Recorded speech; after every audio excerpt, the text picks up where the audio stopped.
À l'hôpital, on voit que de plus en plus, pas seulement ici au CHU de Lille, sur tout le territoire national, le nombre de lits d'hospitalisation se réduit d'année en année, il y a de moins en moins de lits. Alors parallèlement à ça, il y a un développement de l'offre de soins, mais par l'hospitalisation en ambulatoire, donc sur la journée, ou par des prestations externes. Tout ça parce que cette activité, elle est beaucoup plus rentable. En fait, un patient qui vient en externe ou sur la journée, ça rapporte plus. Et parallèlement, on supprime les postes puisqu'on a besoin de moins de postes de nuit, par exemple.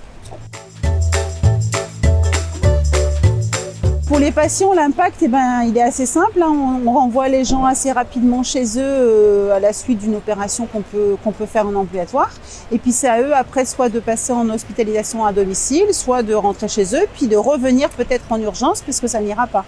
Donc pour les patients, c'est un stress qui est généré parce que ils doivent un peu s'autogérer. Autrefois, par exemple, quand une femme venait accoucher, elle avait un certain nombre de jours où elle restait à l'hôpital et de plus en plus, on voit que ce nombre de jours d'hospitalisation est réduit au plus serré. Et puis après, la femme, elle se gère seule ou alors avec peut-être de la médecine libérale, des sages-femmes en libéral, des infirmières, etc.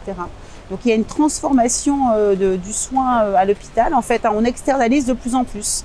L'hôpital, il sert vraiment que pour la grosse chirurgie ou la grosse hospitalisation. Et tout le reste, on doit le faire dans l'externe.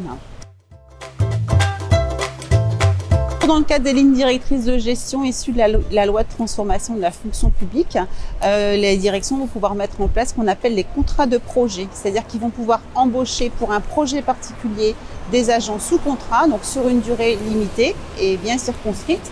Et à l'issue du projet, lorsque le projet sera terminé, il y aura une mise fin du contrat. Donc on est vraiment sur un recul social, c'est-à-dire qu'on va continuer à précariser l'emploi à l'hôpital. Donc précarité de l'emploi, précarité du salaire.